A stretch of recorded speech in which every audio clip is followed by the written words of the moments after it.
भाई सारे यूनाइटेड और रोनाल्डो फैंस की फैंटेसी थी कि कल फाइनली एक स्यू मूवमेंट आ जाए, और वो रोनाल्डो ने कल दे दिया। और भाई गोल तो गोल हो गए, चाहे पेनल्टी से आए या फिर वो ओपन प्ले से आए, क्योंकि अगर पेनल्टी वाले गोल गोल नहीं होते तो आज बहुत सारी टीमें बहुत सारी ट्रॉफीज जीत गई होती, बहुत सारे रिकॉर्ड्स ब्रेक हो चुके होते। But before moving in to this video, let me remind you one thing that this video is sponsored by 12th man gaming application. 12th man is a fantasy gaming app जहां पर आप अपने fantasy skills show कर सकते हैं, contest join कर सकते हैं। इसमें क्रिकेट और फुटबॉल दोनों ही स्पोर्ट्स के बहुत सारे मैचेस के बहुत सारे कॉन्टेस्ट अवेलेबल हैं। आप इसका अगर मेगा कॉन्टेस्ट ज्वाइन करेंगे तो आपको ह्यूज अमाउंट जीतने की प्रोबेबिलिटी ज़्यादा रहेगी, और क्योंकि ये अभी मार्केट में नई है एप्लीकेशन, तो इसमें जीतने की पॉसिबिलिटी बहुत ज़्यादा है। यूज़ करिए लिंक जो डिस्क्रिप्शन में दिया हुआ है, डाउनलोड करिए एप्लीकेशन, रजिस्टर करिए अपना फ़ोन नंबर, और आज से ही खेलना शुरू करिए और पैसे बनाना शुरू करो यार, क्यों खाली बैठे हुए हो। तो यार हम फाइनली मैच तो जीत गए, रोनाल्डो ने गोल भी स्कोर कर दिया, लेकिन मैच से ज़्यादा इंटरेस्टिंग जो चीज़ थी वो थी एरिक टेन हैग की पोस्ट मैच प्रेस कॉन्फ्रेंस। अब मैं ये बात मैं क्यों बोल रहा हूँ, क्योंकि देखो आप सबको पता है कि ये हमारा आखिरी गेम था जब हम मैन सिटी से खेलेंगे, उससे पहले अब हमारे पास कोई और गेम नहीं है। अब यहाँ पर एरिक टेन हैग से कल जब सवालों के जो सिलसिले थे वो शुरू किए गए, तो सबसे पहला जो सवाल था वो रोनाल्डो की फॉर्म के ऊपर था, रोनाल्डो के ऊपर था। उन्होंने कहा कि यार रोनाल्डो एक गोल स्कोरर है and everyone is so happy, he is committed to the project. जो भी आउटसाइड नॉइज है उससे मुझे फर्क नहीं पड़ता, मैं रोनाल्डो को डेली बेसिस पे देख रहा हूँ, मैं रोनाल्डो के साथ डेली काम कर रहा हूँ, ये प्लेयर्स रोनाल्डो के साथ डेली काम कर रहे हैं, he is fully committed to the project. और वो अपने अराउंड खेलने वाले प्लेयर्स के साथ एक हेल्दी कॉन्वर्जेशन और एक हेल्दी एटमोसफियर डेवलप करने की कोशिश करता है, और वो उनको कॉन्फिडेंस देने की कोशिश करता है। ये जो पहला गोल आया है ये रोनाल्डो के कॉन्फिडेंस के लिए बहुत ज़रूरी था, क्योंकि देखो मैंने भी ये चीज़ बोली थी कि कितना भी बड़ा प्लेयर हो, लेकिन पहला गोल जो होता है ना सीज़न का, वो बहुत क्रूशल होता है। और कल अगर मैं बात करूं तो पहले गोल स्कोर करने के बाद से रोनाल्डो का जो गेम में इन्वॉल्वमेंट था वो थोड़ा ज़्यादा बढ़ गया था, और ये चीज़ आपके रिफ्लेक्ट होती है गेम में। आप देखो मार्कस रैशफोर्ड ने जब पहला गोल स्कोर किया था अपना लिवरपूल के अगेंस्ट, तो उसका अपने आप से गेम इंप्रूव हो गया। मैकटोमिने जब एक गेम में परफॉर्मेंस अच्छी थी तो ऑलरेडी उसका अगले गेम में जाते जाते परफॉर्मेंस अप हो गया। जेडन सैंचो ने लिवरपूल के अगेंस्ट गोल स्कोर किया, और उसके बाद अब आप देखो यहाँ पर उसकी जो परफॉर्मेंस है मैच दर मैच इंप्रूव होती चली जा रही है। तो प्लेयर चाहे कितना भी बड़ा हो, प्लेयर चाहे कितना भी नया हो या कितना भी पुराना हो, कितना भी एक्सपीरियंस प्लेयर हो, पहला गोल बहुत क्रूशल होता है। और एरिक टेन हैग ने यह भी बोला कि everyone knew that Ronaldo will score the penalty, उसमें कोई शक वाली बात ही नहीं है। और अच्छा लगा देखकर जो गोल स्कोर करने के बाद सेलिब्रेशन थी, everyone went to Cristiano Ronaldo and hugged him and gave him the confidence, gave him the appreciation। क्योंकि देखो यार जब टीम का कॉन्फिडेंस होता है ना एक प्लेयर के ऊपर, तो प्लेयर एक्चुअली थोड़ा ज़्यादा एक मतलब इन्वॉल्व करता है अपने आप को और टीम के अराउंड। और कल मतलब मैच के बाद रोनाल्डो ने स्टोरी भी डाली डिएगो डेलो के लिए, you play too much kid. तो ही इज़ हैप्पी यार, he is happy and he has accepted कि ये टीम मेरी ही टीम है, और ये जो मैनेजर है ये इस टीम को इम्प्रूव ही कर रहा है। यहाँ पर और भी सवाल किए गए बेसिकली एरिक टेन हैग से कि आप अब ये इंटरनेशनल ब्रेक को कैसे देखेंगे, सैंचो और रैशफोर्ड को पिक नहीं किया गया है। देखो पता है मेरे लिए तो सैंचो और रैशफोर्ड का ना जाना इंटरनेशनल ड्यूटी पे वो बहुत ज़्यादा सही है डिसीजन। क्यों? क्योंकि आपको पता है अभी अक्टूबर के महीने में आपको हर तीसरे दिन मैच खेलना है, और वही चीज़ एरिक टेन हैग ने बोली कि हमें हर तीसरे दिन मैच खेलना है। हमारे पास स्क्वाड डेप्थ के नाम पर अभी अगर मैं देखूँ तो इतने ज़्यादा प्लेयर्स नहीं है। एक चीज़ जो कल के मैच में बिल्कुल विजिबल थी कि आप अपनी फर्स्ट टीम के प्लेयर्स अगर हटाओगे पिच पे से तो आप स्ट्रगल करोगे, और वो होता है भाई। वो देखो जब आपका स्क्वाड इतना थिन हो, क्वालिटी नहीं हो बेंच के ऊपर, तो आप ये चीज़ देखोगे, जाहिर सी बात है। सोसिएदाद के अगेंस्ट आपने ये चीज़ देखी थी, जिस तरीके से हमने गेम शुरू किया कल का, हम शेकी थे शुरू के 10 मिनट में बहुत ज़्यादा। वो सारे सेकंड बॉल जीत रहे थे, वो ग्राउंड डुअल जीत रहे थे, वो जल्दी क्लोज इन कर रहे थे, काफ़ी डायरेक्ट फुटबॉल खेली उन्होंने। लेकिन 10 मिनट के बाद धीरे धीरे हम गेम में आ गए, और स्कॉट मैकटोमिने की तारीफ करनी पड़ेगी, with each game he is improving, ठीक है ना। एंड ये क्रेडिट आपके एरिक टेन हैग को देना पड़ेगा कि एरिक टेन हैग ने काम किया है स्कॉट मैकटोमिने के ऊपर, और उन्होंने नॉट जस्ट स्कॉट मैकटोमिने, उन्होंने डिएगो डेलो के ऊपर भी काम किया है। And both of them are performing really well. यहाँ पर अगर मैं बात करूं कि एरिक टेन हैग ने क्या बोला कि कैसे वो टाइम अपना वो बिताएंगे अभी इंटरनेशनल ब्रेक में, तो भाई ये पहचान है एक अच्छे मैनेजर की। क्योंकि मैं देखो सर एलेक्स से कंपेयर नहीं कर रहा, बट एक बहुत ही फेमस कोट है, कि कोट भी नहीं है एक्चुअली, ये रियलिटी है कि सर एलेक्स सीजन खत्म होने के एक दिन की छुट्टी लेते थे और उसके बाद वापस से अपने ऑफिस में आकर अगले सीजन की तैयारियां शुरू कर देते थे। जब भी इंटरनेशनल ब्रेक्स होते थे तो ऑलरेडी बोर्ड के साथ बैठकर फ्यूचर प्लान्स, मतलब आपकी अगली विंडो में कौन से प्लेयर साइन होंगे, कौन से समर विंडो में आप टारगेट करना चाह रहे हो, उनके ऊपर बैठकर बात करते थे। कल जब एरिक टेन हैग से ये सेम सवाल किया गया तो उन्होंने बोला कि यार देखो हमारे पास बिल्कुल भी टाइम नहीं है, बहुत सारी मीटिंग्स रहेंगी, ट्रेनिंग सेशंस लिए जाएंगे, जो प्लेयर्स नहीं जा रहे हैं इंटरनेशनल ड्यूटी पे उनके साथ ट्रेन किया जाएगा, हमें अपना जो एक्चुअली फुटबॉल है क्वालिटी उसको इम्प्रूव करनी है, क्योंकि अब आने वाले फिक्चर्स हमारे और टफ हो जाएंगे।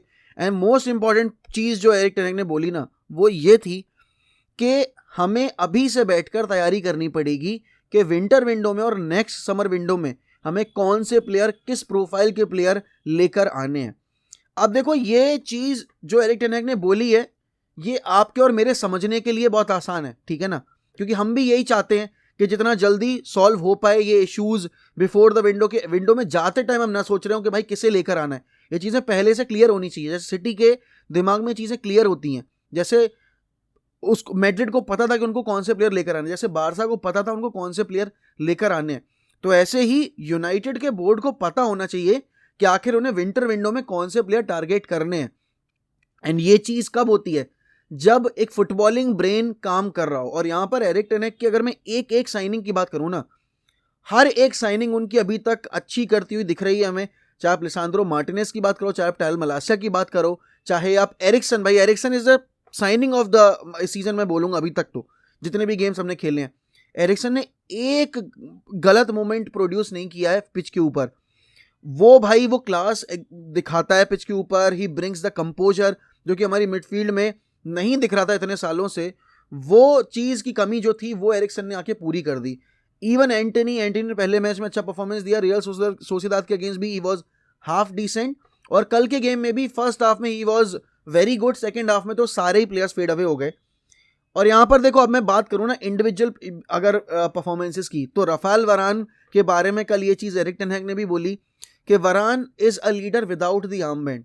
अब पता है एरिक टेन हैग की मुझे एक क्वालिटी जो सबसे बेहतरीन लगी है, जो सबसे शानदार लगी है, वो ये थी कि उसने मैग्वायर को साइड लाइन भी किया, उससे आर्मबैंड भी नहीं लिया, लेकिन उससे आर्मबैंड ले भी लिया। अब जब वो पिच के ऊपर ही नहीं है तो वो कैप्टन बन नहीं सकता। और एक चीज़ की तारीफ मैं एरिक टेन हैग की और करूँगा कि भाई ब्रूनो फर्नांडिस को कैप्टन आर्मबैंड देने के बाद से ब्रूनो की परफॉर्मेंस बहुत इंप्रूव हुई है। आई थिंक ब्रूनो को रिस्पॉन्सिबिलिटी चाहिए थी शायद, या ब्रूनो को एक ऐसा मैनेजर चाहिए था जो उस पर यह भरोसा जताए कि नहीं you can be a leader. क्योंकि देखो शुरुआत में मैं इसके फेवर में था कि ब्रूनो को मिलना चाहिए आर्मबैंड, बट जिस तरह की परफॉर्मेंस, जिस तरह की वाइनिंग वो कर रहे थे लास्ट सीजन, रोना मचाना और बात बात पे हाथ पैर झटकना, तो मैंने भी बोला था कि ब्रूनो को इस बार मतलब अभी आर्मबैंड देने की जरूरत नहीं है, पहले उसको प्रूव करने दो अपने आप को। लेकिन एरिक टेन हैग ने ब्रूनो को आर्मबैंड दिया है, एंड जिस दिन से ब्रूनो को आर्मबैंड मिला है उस दिन से यूनाइटेड की परफॉर्मेंस में भी डिफरेंस आपको नजर आ रहा है। क्योंकि यूनाइटेड का जो क्रिएशन डिपार्टमेंट है उसमें ब्रूनो की जरूरत बहुत ज्यादा पड़ती है, because Bruno is that one player जो कि अर्ली जो रन्स होते हैं उनको पिक करता है, बिटवीन द लाइंस खेलने की कोशिश करता है, थ्रू बॉल्स जो हम बहुत कम डालते हैं वो ब्रूनो के आ जाने से बढ़ जाती हैं। तो यहाँ पर ब्रूनो ने जिस तरीके से अपनी गेम अप की है उसका आपको क्रेडिट एरिक टेन हैग के मैन मैनेजमेंट को देना पड़ेगा। ऑल्सो अगर मैं यहाँ बात करूँ, लूक शॉ को बेंच पर बिठाकर 2 गेम के बाद ही टायल मलासिया को टीम में डाला है, एंड मलासिया ने अभी तक एक भी गेम में डिसअपॉइंट नहीं किया है।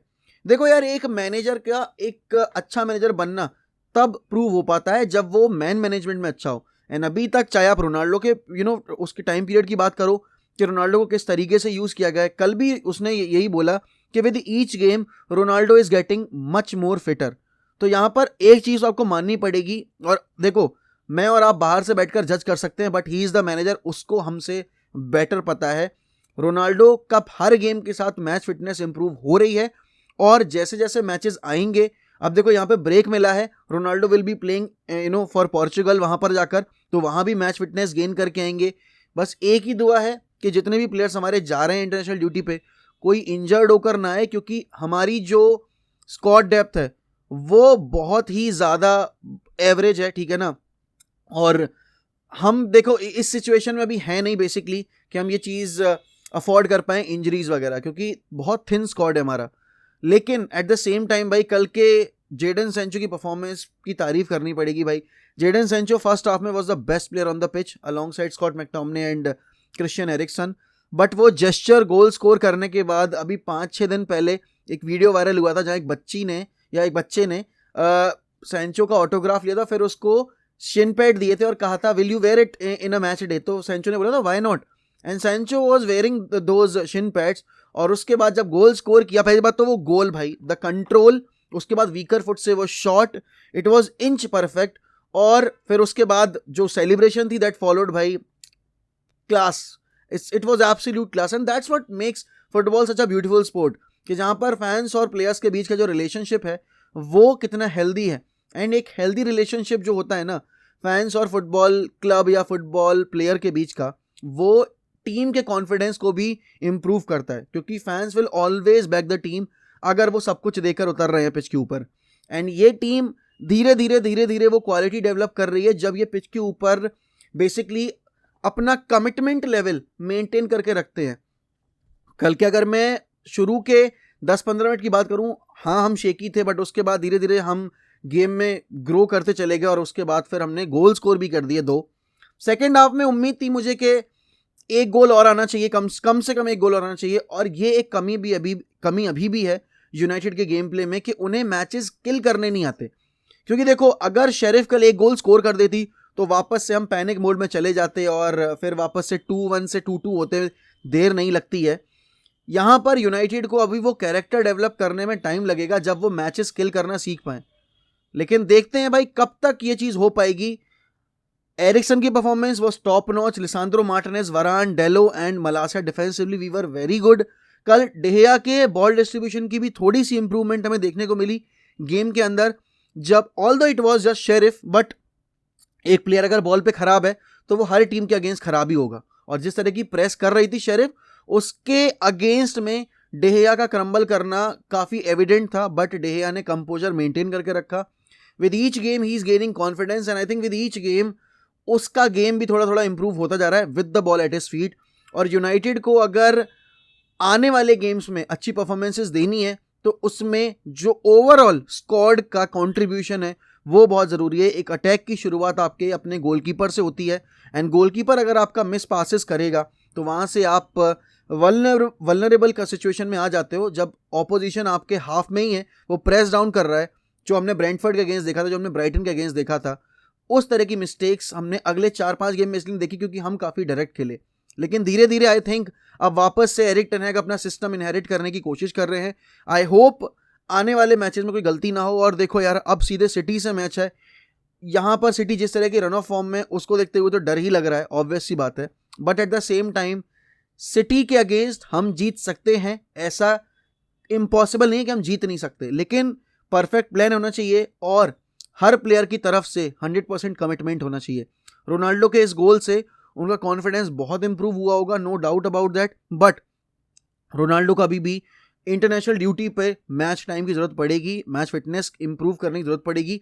एंड विद टाइम रोनाल्डो जैसे जैसे सीजन में आगे बढ़ेंगे वैसे वैसे आपको और well shaped, well drilled Ronaldo देखने को मिलेंगे।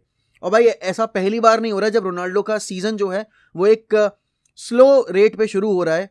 देखने वाली बात यह है कि इस पहले गोल के बाद रोनाल्डो किस तरीके से फटेंगे, क्योंकि लास्ट ईयर भी जब एक रफ पैच आया था जनवरी के टाइम से लेके मार्च तक, उसके बाद रोनाल्डो ने 2 हैट्रिक स्कोर की थी।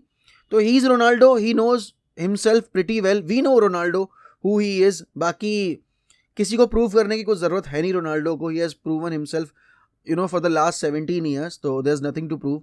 एंड ऑब्वियसली भाई मिस्टर चैंपियंस लीग से मिस्टर यूरोपा लीग बन चुके हमारे क्रिस्टियानो रोनाल्डो, और क्या चाहिए भाई। He's the greatest player of all time. Can anyone do this, bhai? Scoring a goal in Europa League. Come on, beat that shit, bro.